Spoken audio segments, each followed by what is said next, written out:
Xin chào các cô gái xinh đẹp. Như các bạn đã thấy thì kiểu make up ngày hôm nay Trang dành riêng cho các cô nàng đeo kính cận. Tuy nhiên những bạn nào muốn đổi phong cách một chút cho mới lạ thì hoàn toàn có thể áp dụng được luôn. Chúng mình cùng đi vào phần chính luôn nha. Mình đã hoàn thành bước kem lót và giờ sẽ chuyển sang bước che khuyết điểm đồng màu. Mình sẽ sử dụng màu xanh trên các nốt mụn đỏ. Bước này cực kỳ hữu ích nếu như bạn cũng có các vết mụn đỏ sưng.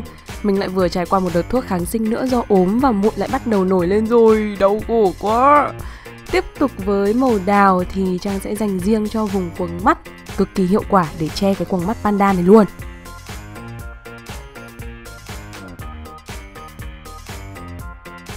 Kem nền yêu thích nhất mọi thời đại. Đây đã là chai thứ 3 rồi và Trang vẫn chưa có ý định đổi sang loại khác đâu. Che vết thâm thì tuyệt đỉnh và để cả ngày thì không bị xuống tông hay trôi nhanh. Kết hợp với một chiếc cọ đầu tròn thật là bự và lớp nền sẽ cực kỳ mịn và tiệp vào da. Mặc dù là foundation nhưng lớp nền lại không hề cảm thấy nặng chút nào. Mình vẫn dùng được cho cả mùa hè lẫn khi thời tiết lạnh dần. Nếu bạn nào cũng cùng tông da như Trang thì hãy thử màu light neutral nha.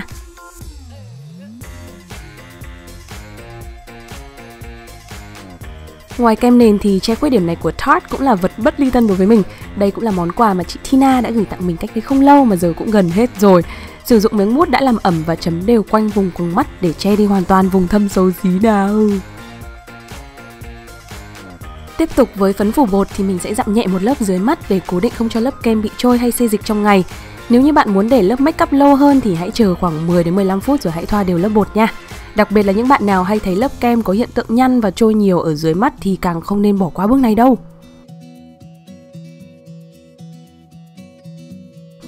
Set lại một lần nữa rất nhanh thôi với phấn phủ vào những phần mà mình hay ra nhiều dầu như vùng chữ T và cánh mũi. Bạn có thể bỏ qua bước này nếu như cảm thấy không cần thiết.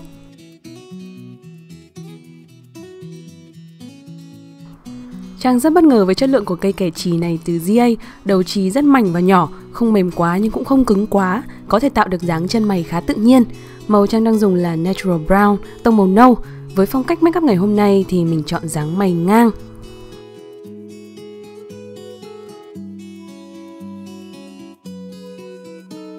Để làm đều màu lông mày hơn thì mình sẽ cần tới một cây mascara để chuốt đều. Mình cũng dùng gần hết cây này rồi và chuẩn bị mua lại đây. Màu 01 Rich Brown này cực kỳ dễ dùng luôn ý. Một bên mí của mình sụp rõ hơn và giờ là thời điểm thích hợp để dán nó lên trước khi mình chuyển qua màu mắt.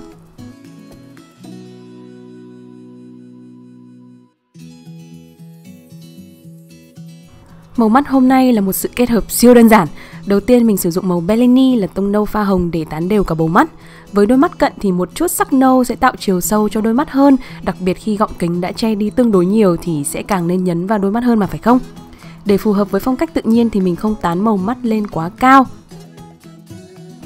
Tiếp tục là tông màu nâu có một chút đỏ Summer Yum. Trước tiên mình sẽ tán đều từ đuôi mí mắt vào và sau đó thì sẽ lan rộng đầu cọ ra hơn, thoa đều quanh bầu mắt và cả mí mắt dưới nữa. Chính vì mình cận nên nếu không đeo lens thì không nhìn thấy gì mà quay cả luôn. Nên hôm nay mình chọn một đôi lens kích cỡ gần như mắt thật và màu không quá nổi.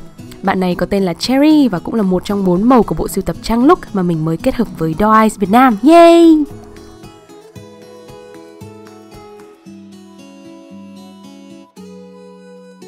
Nếu bạn sợ đau hay cộm thì có thể bỏ qua nhưng Trang khuyên là nên kẻ mí trong nữa để tăng thêm chiều sâu cho đôi mắt nha. Hôm nay Trang sẽ kẻ mắt mảnh vừa phải thôi. Đầu bút lông của cây kẻ nước GA này mềm và nhọn, có thể vẽ được đôi mắt khá sắc nét. Nếu bạn muốn một cái nhìn tự nhiên hơn nữa thì có thể dùng màu nâu nha.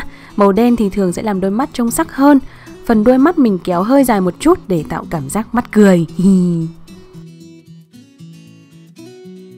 Bí kíp cho đôi mắt to hơn rõ rệt chính là một cây kẻ chì màu trắng và sẽ tô ở phần giữa của mí mắt dưới.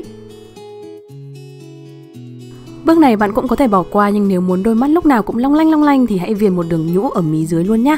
Đôi mắt sẽ lập tức trở thành điểm nổi bật nhất trên gương mặt luôn. Một chút highlight ở hốc mắt và tới bước kẹp mi. Hôm nay thì Trang sẽ không dùng mi giả vì mình hiểu nỗi khổ mi giả rất có thể sẽ chạm vào mắt kính mà. Và mình muốn cái make up look này sẽ đơn giản nhất có thể.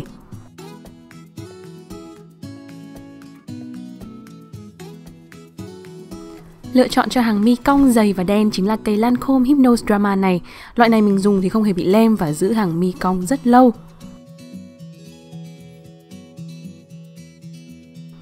Với mi dưới thì mình sẽ chọn một loại mascara có đầu cọ thưa hơn để không bị vón mi. Khi chuốt cả mi dưới thì đôi mắt sẽ lại càng trông mở to hơn nữa đấy.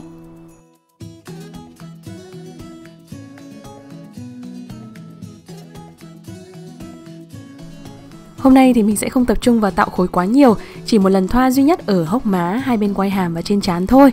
À, cả sống mũi nữa. Mình là một đứa bắt buộc phải tạo khối nên sẽ không bao giờ bỏ qua bước này cả. Cái này thì là tùy sở thích của mỗi người. Vì mặt mình tròn tròn nên lúc nào cũng muốn trông thon gọn hơn một chút. Và chỉ cần một chút phấn nâu thôi là đã có thể biến hình sau vài giây rồi. Đây chính là điều tuyệt vời của make up đấy. Tất nhiên nếu bạn không thích thì có thể bỏ qua. Make up không có quy tắc nào cả. Và điều quan trọng hơn hết là bạn sẽ luôn cảm thấy vui và thoải mái. Đây là bảng màu highlight mà mình sử dụng rất nhiều hàng ngày. Một chút highlight ở gò má sẽ làm gương mặt bừng sáng và rực rỡ, tràn đầy sức sống hơn. Mình không hợp với lớp nền quá bóng căng kiểu Hàn Quốc, vì một vài giờ sau da tiết dầu trông sẽ kỳ cục cực kỳ. Vì thế mình thường sử dụng highlight để tạo hiệu ứng bóng sáng này thay vì một lớp nền tổng thể bóng loáng. Gò má, sống mũi và trán là những nơi mình thường hay tập trung highlight nhất.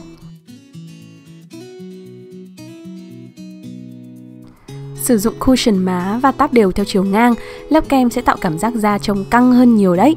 Màu CR02 này là tông hồng pha cam cũng siêu dễ thương luôn. Giờ thì mình sẽ trồng tiếp một tông hồng dạng phấn lên để tăng độ đậm.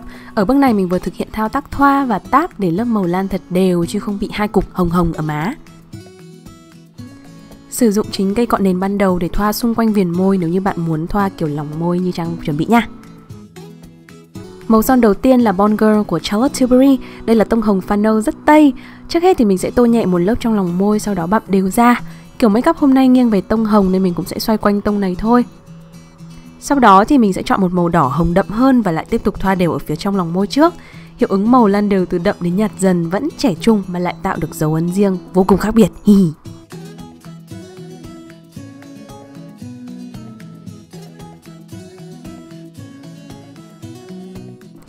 Và đây cũng chính là bước cuối cùng của kiểu make up ngày hôm nay. Chi tiết các sản phẩm sử dụng trong video này Trang sẽ đính kèm ở ngay dưới nha. Nếu như bạn thích phong cách này và sẽ thực hiện thì hãy cho Trang biết bằng một cái like đây. Chúc các cô gái của tôi luôn xinh. Hẹn gặp lại mọi người trong video tiếp theo. Bye bye.